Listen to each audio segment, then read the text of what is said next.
J. Júnior. J. Júnior surgiu quando eu estava começando em rádio, lá na minha cidade. E na minha época lá, quem trabalharia em rádio, ou quem trabalhava em rádio, ele tinha, né, normalmente não se usava o nome próprio, nome, sobrenome, nada. Tinha lá um, né, pseudônimo.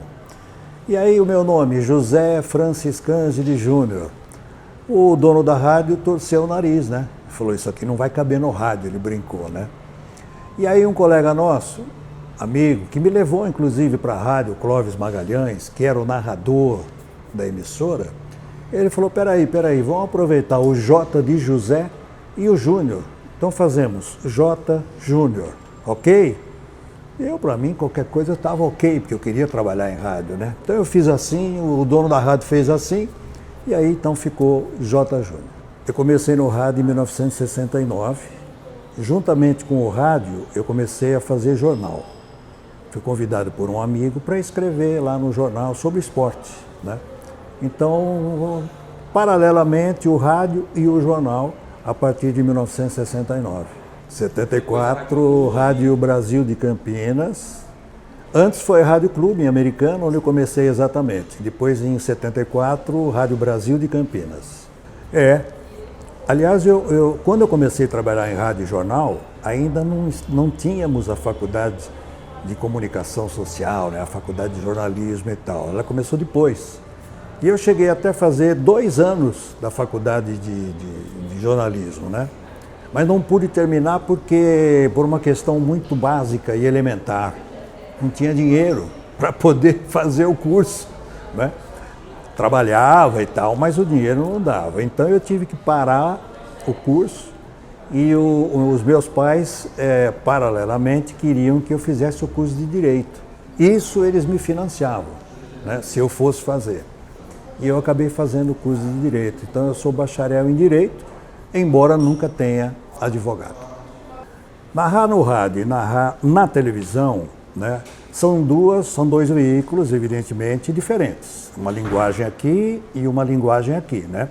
O rádio requer de você impetuosidade, né? Empenho total. Fisicamente você tem que se doar numa narração do rádio, né? Você tem que manter lá em cima a narração durante os 90 minutos. Dificilmente você pode baixar o tom. Eu, pelo menos, vim dessa escola, né? Então, o rádio exige muito mais de você no aspecto físico e também no aspecto criativo, né? Você tem que preencher todos os espaços, mesmo quando o jogo está parado, mesmo quando, né, o jogador está machucado, para o jogo e por aí vai. E na televisão, não, na televisão é mais mental, né? Na televisão você está pontuando a imagem é mais importante numa transmissão de televisão, para mim, né? Não é o narrador, o comentarista, são todos importantes, mas o mais importante é a imagem. Então ali é que você tem que, né, se basear, você se baseia na imagem, vai pontuando, vai emoldurando, vai ilustrando, né? Então na televisão requer menos físico e mais atenção e mente. A Gazeta foi quando eu vim trabalhar em São Paulo, né? Americana, trabalhei um pouco na Rádio Limeira também, uma temporada na Rádio Jornal, que hoje é a Rádio Mix, e na Rádio Brasil de Campinas. Em 76 é que eu vim para trabalhar na Gazeta de São Paulo.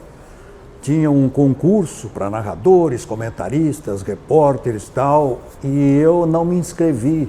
Eu achei que não estava preparado, fiquei meio tímido. Um irmão meu, Pedro, falou, não, eu vou lá fazer a sua inscrição e você vai participar do concurso e tal. E ele foi decisivo então na minha carreira, né? Porque ele que me inscreveu, eu vim meio que à força, mas querendo, né? E acabei passando no concurso da Rádio Gazeta a partir de 76. Sim, eu passei no concurso e o concurso tinha que ainda, os vencedores tinham que passar pelo crivo do diretor-geral, que era o Milton Peruzzi, né? Que era narrador e o diretor de esportes da Gazeta, rádio e televisão. E quando apresentaram para ele a minha narração, o meu piloto, no caso, né, que a gente chama, ele não gostou. Falou, não, o narrador não me agradou, eu quero de um outro estilo, de uma outra característica e tal, assim, assim. E ali, é claro, foi uma decepção, né? Porque o diretor Moore não aprovou. Mas aí é que entraram na história o Galvão Bueno, que já estava na Gazeta, era comentarista da Gazeta, né? E o Roberto Petri, que era o coordenador das equipes de rádio e televisão, que acharam que o Peruzzi devia dar uma chance para o menino de Americana, aquela coisa toda, né? Mas o Peruzzi foi redutivo. Não, eu não gostei, não vai trabalhar com a gente. Ok. Só que aí entrou, entre aspas, a malandragem do Galvão e do Petri. A Gazeta, na época, ela fazia uma cobertura aos domingos muito ampla, muito grande. Então ela tinha o jogo comando, né? E ela fazia os postos de informação, 5, 6, inclusive com jogos do Rio de Janeiro. Fechava a transmissão com um clássico do Rio de Janeiro, que todo domingo tinha um clássico no Rio de Janeiro que começava mais tarde. E eles me encaixaram ali num desses postos, né? Colocaram lá. E o Peruzzi, como era o narrador titular, ele estava no comando da transmissão. E quando chegou a vez de acionar o posto de Campinas, que é onde eu estava, no jogo do Guarani, ele chamou e tal, eu entrei, dei tudo que eu tinha que dar de mim, claro, e ele olhou feio ali para quem estava do lado. Mas eu reprovei esse cara, né? E aí ele quis me testar e me deu uns 2, 3 minutos para narrar aquele jogo, que não tinha importância nenhuma. Era Guarani e alguém diante de um grande clássico que estava acontecendo aqui em São Paulo, que era com ele, né? E aí ele me deu 2, 3 minutos, eu pensei, né? Nesses 2, 3 minutos eu tenho que fazer uma final de Copa do Mundo, né? Eu tenho que... E fui, né? Fez tudo que eu achei que podia fazer. E aí ele acabou me aprovando. Falou, não, realmente e tal, eu acho que eu analisei mal e tal, blá, blá, e aí eu fui contratado. Agora sim a cobrança do penal, na marca de 13 do segundo tempo, vai correr o Zico, correu, bateu!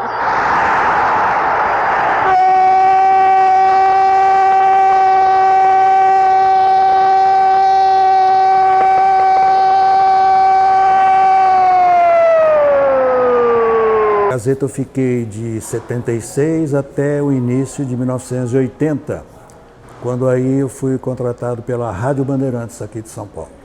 O Show do Esporte. Então, eu estava na Rádio Bandeirantes e o Luciano do Vale estava chegando para implantar o projeto Show do Esporte em 1983, meados de 83.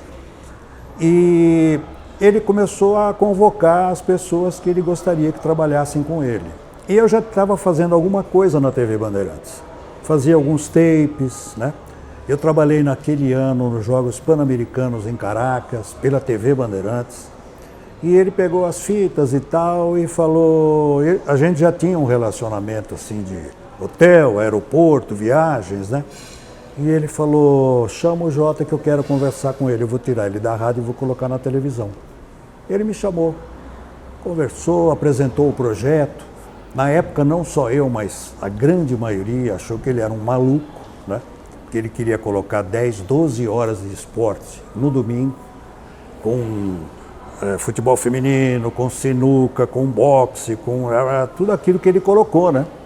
E todo mundo achou que ele estava maluco, né? E eu pensei comigo, esse negócio não vai dar certo. Mas deu certo, e como deu, né? A Bandeirantes mostra o jogo, uma grande chance para o time do São Paulo, na marca de 40, olha o Serginho aí, olha o Serginho que pode fazer a festa do São Paulo aqui no Pacaembu, autorizado, correu, bateu pro gol!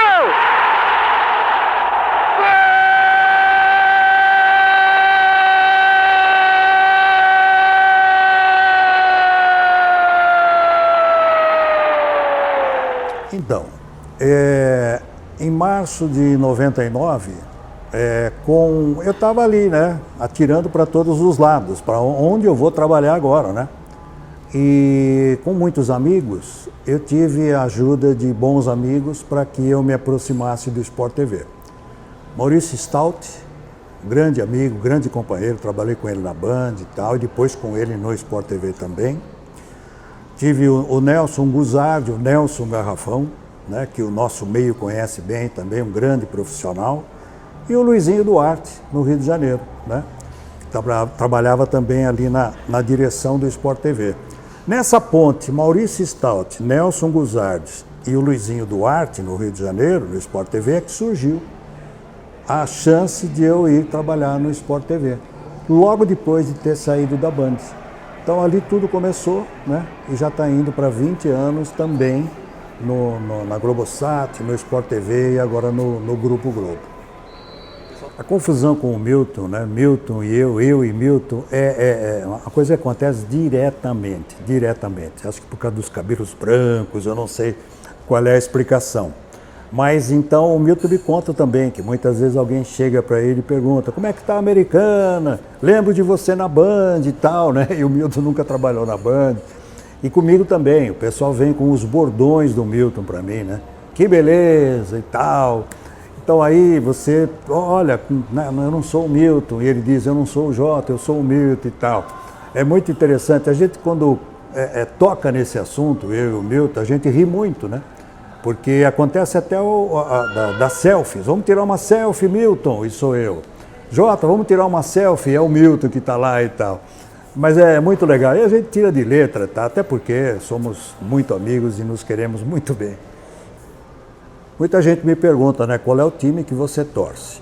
Eu faço uma distinção entre torcer e ser simpatizante. Então, torcer mesmo, eu sempre torci pelo clube da minha cidade, o Rio Branco. Simpatizante, aí já é outra coisa. Eu sempre fui muito simpático ao Palmeiras, até pela família, né? Até por indução da família. Então eu me simpatizo com o Palmeiras, mas quando o Rio Branco perde é que realmente estraga um pouquinho do meu dia. Então, começo de um Campeonato Paulista, não me lembro bem o ano, mas foi o início, primeira rodada. E nós fomos fazer íamos fazer e fizemos um jogo na cidade de Lins, né? Linense tinha subido. E as cabines de transmissão, né, ainda não estavam ok para a televisão, né? Ainda precisavam de adaptação. Então, por isso, a gente fez uma transmissão dos estúdios na Globosat Rio de Janeiro, que é a nossa matriz. E a gente estava lá no estúdio. Mal começou o jogo, teve um lance, o Santos jogava com o Linense, o Santos jogava, e saiu o gol, né? Mas saiu o gol e logo o nosso diretor de TV cortou porque o autor do gol, que eu não me lembro quem era, do Santos, ele se machucou e parecia uma contusão grave. Então ele se fixou na contusão, porque ali parecia ser algo realmente muito grave, importante. E é o que eu entendi, eu e o comentarista na época, o gol não valeu, não saiu o gol, né? Porque ele logo cortou para o cara que estava caído, e vamos ver o que acontece. E o gol tinha sido validado. Então, houve o gol, houve a contusão do jogador, e nós ficamos ali totalmente vendidos, sem gritar o gol, sem dar a comemoração do gol e tal. Isso acontece, né? Quando você está no estádio é diferente, você tem a visão panorâmica de tudo que está acontecendo. Você vai pela imagem, mas também você vai tá fora da imagem. E aquele dia nós caímos do cavalo. Então, para o narrador, no meu caso, do interior, né, americano, eu sou do interior paulista, a realização para um narrador seria trabalhar em São Paulo, na capital, numa emissora da capital, né? Então, nesse sentido, eu me realizei plenamente, porque eu trabalhei na Rádio Gazeta, né, na Fundação Casper Libero, que eu adorei trabalhar na Fundação, na Rádio Gazeta, e na Rádio Bandeirantes, que eu ouvia a Rádio Bandeirantes desde pequenininho, né? E depois a televisão, porque quando eu comecei lá e fazia rádio no interior, né, narrando, eu nunca me imaginei transmitindo o jogo pela televisão, até porque na época a televisão não fazia tantas transmissões como faz hoje. Então eu me via no rádio mesmo, então eu acho que eu me realizei dando esse salto, né, do interior para a capital. Era mais ou menos assim, se você trabalhasse na capital, você seria aprovado como profissional. Você tiraria o diploma, você entendeu? Então, nesse sentido, eu me realizei plenamente. Joguei no Flamengo, em Americana, no Vasco de Americana, porque a Americana teve sempre uma particularidade. Os times de futebol amadores, varzianos, sempre tinham, na maioria, os nomes dos clubes do Rio de Janeiro. Então era Vasco, Flamengo, Canto do Rio, Bom Sucesso, América, né? E eu jogava assim, joguei pelo Vasquinho, pelo Flamengo, e foi uma época maravilhosa. Fui chamado uma vez lá, o cara devia estar equivocado, né? Porque eu fui chamado para ser jogador profissional de futebol lá na região, né? E fui, joguei, foi uma das maiores paixões da minha vida, né? Jogar futebol. Então eu sempre gostei. Tanto que chegou um determinado ponto que eu tive que optar. Ou eu seguia como jogador de futebol, profissional entre aspas, porque não tinha vencimento, salário não tinha nada, né? Profissional só na carteirinha da entidade, ou então se eu ia para o rádio. E eu acabei me definindo pelo rádio, quando eu tinha lá meus 19 anos e tal. Olha, sobre ser narrador, eu sempre, na verdade, eu quis trabalhar em rádio. Meus pais sempre diziam que eu, desde pequeno, o meu negócio era ouvir rádio, né?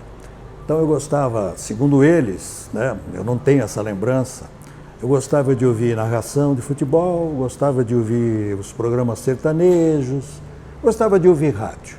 Então eu sempre tive, com o crescimento, é claro, a vontade e o desejo de trabalhar em rádio. Eu queria trabalhar no rádio. E aí, como eu sempre gostei de esporte, e no caso, na época, do futebol, né, o que mais me chamou a atenção foram as narrações do futebol no rádio. Então eu comecei a me ligar nisso, comecei a ouvir tudo que era possível de narração, das jornadas de futebol, né? E aí me despertou para a narração. Aí que eu achei muito interessante a maneira como os narradores atuavam, né? Então ali foi opa, acho que é isso que eu quero. E a partir de 12, 13 anos, eu me defini nisso. Eu falei, não, se eu for trabalhar em rádio, é narração de futebol que eu quero fazer. E foi assim, então, que eu me encaminhei, né, para que, se surgisse uma oportunidade, eu trabalhasse como narrador. Então, se eu não fosse narrador, se eu não trabalhasse no jornalismo esportivo, como a gente chama, né, eu gostaria muito de ser jogador de futebol. Lá na minha época, queria ser jogador de futebol, embora não ia ficar rico, com certeza, porque na época, lá, jogador de futebol, só os grandes craques é que enriqueciam, né? Estou falando do lado material, evidentemente. Ia me realizar, mas grana nem pensar. E eu queria ser professor, eu adorava ver os professores trabalhando, né? Os meus professores, eu achava um negócio divinal, maravilhoso, né? Então, se não fosse, eu ou iria para professor ou então jogador de futebol.